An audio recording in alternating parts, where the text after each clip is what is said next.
Okay, so Ulysses, right. It's like notoriously tricky. Buddy the U. We're tackling it. We're starting with episode 1, the Telemachus one. You mean the one not actually called Telemachus? Ha, exactly. Joyce didn't do episode titles, did he? We're going off that Chris Reich video analysis you sent, by the way. Good choice. That visual of the Martello Tower is spot on. Right. Makes it real. Okay, so early 1900s Dublin. Ireland under British rule. Can't ignore that, can we? Huge point. The video calls it usurpation, which is kind of perfect. Like, that feeling runs through the whole of Ulysses. Totally. And the tower itself, it's practically a character. Joyce even lived there, you know? Exactly. It's Ireland, right. Yeah. Occupied, looking out at the sea. You could practically feel the history. So it's not just where things happen, it's part of what happens. And speaking of happening, we meet our main man, Stephen Dedalus, right there in the tower. He's living there, right? And the video kind of makes him sound like a bit of a character. Smart guy, poet, but also... Let's just say prickly covers it. Yeah. But that's what makes him interesting. He's brilliant, but he's wrestling with, like, everything. Being Irish, the church. Oh, yeah, and that whole stream of consciousness thing, like, whoa, get out of my head, Joyce. But the video, when it said that's how we really think, it clicked. Our thoughts are messy. Right. Jumping around all over the place. Joyce just put it on the page, and it gets you into Stephen's head. Which, let's be honest, is a trip. Like a library after an earthquake, but with better vocabulary. Huh. Yeah, the video's right about that. Poetic, complex, the way he uses words. Yeah. Shows how much he's carrying around. That bit about his mother's deathbed, remember? Oh, yeah. Refusing to pray. Heavy stuff. Shows that struggle. Tradition versus Stephen just questioning everything. Right. So we have Stephen, our brooding genius, and then there's Buck Mulligan, his roommate. Yeah. Total opposite, right? The video straight up calls him a jerk. He does have that air about him. But he's interesting. Surface charm, but remember that bit about the mock mass with the shaving stuff? Oh, like he's mocking religion.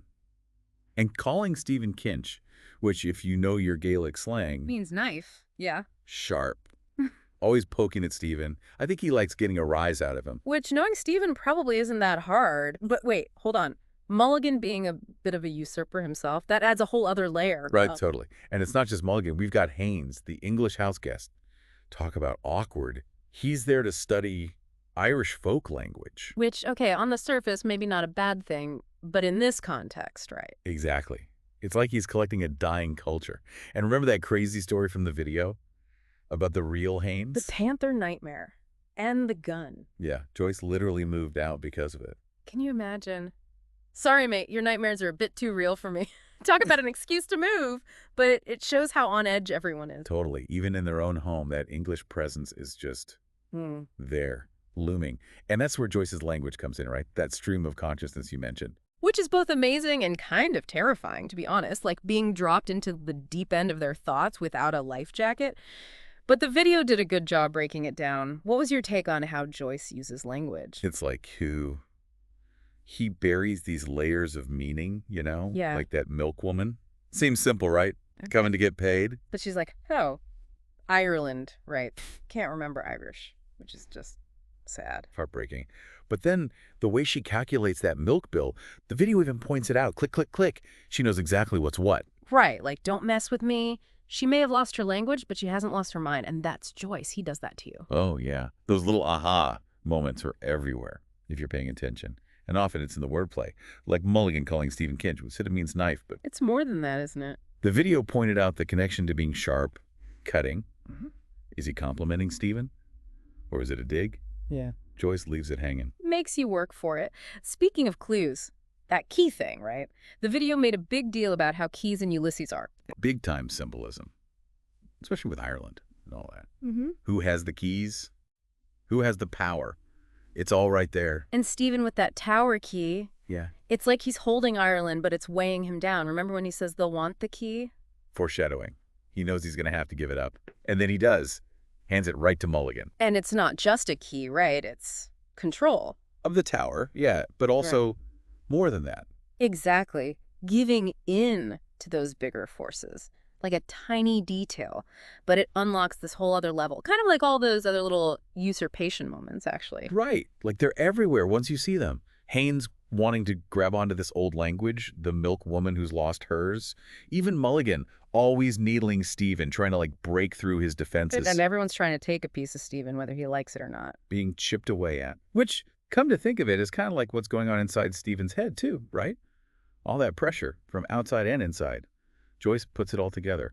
The personal, the political, and that's what's so great about it. Right? Even if it's tough to read sometimes, you have to think, you have to feel it out. But it's so rewarding. Oh, yeah, and funny. I mean, the shaving bowl as a mock mess. It's classic. Joyce was hilarious, even when he's being super serious. And I like that about this episode. Big, heavy ideas, but then those little moments of humor. Reminds you to find the funny side, even when things are tough. Speaking of tough, did you notice all the drinking? Now that you mention it, yeah. Yeah. Mulligan wants to drink Coronation Day, which the video said is slang for payday. And then the milk, even. It's like every time they reach for something to drink, there's this tension, like they're trying to drown out their anxieties. Trying to drink away their problems. Yeah. But those anxieties always seem to find a way of creeping back in, don't they? And it all goes down on, like, a random Thursday, right? Just another day. But man, after this episode, I'm hooked. If this is the tip of the iceberg, I can't wait to see what else Joyce throws at us. Oh, this is just the beginning. Trust me, all those themes we talked about.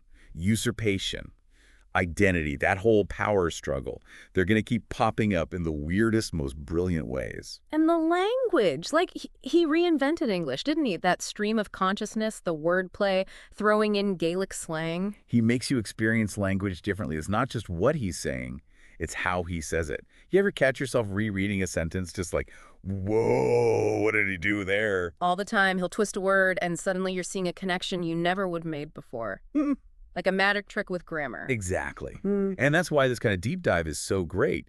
You start peeling back the layers of Ulysses, and suddenly it's not just a book. It's like this whole world, a world you thought you knew, but now you're seeing it in a completely different light. And the coolest part, we're just getting started. This deep dive was like getting a key, right? To unlock all those other doors Joyce puts in front of you. And believe me, there are a lot of doors. But that's the fun of it, isn't it? To anyone listening who's been too intimidated to tackle Ulysses, or maybe started and got lost somewhere, don't give up. It's worth it. And honestly, keep this conversation in mind.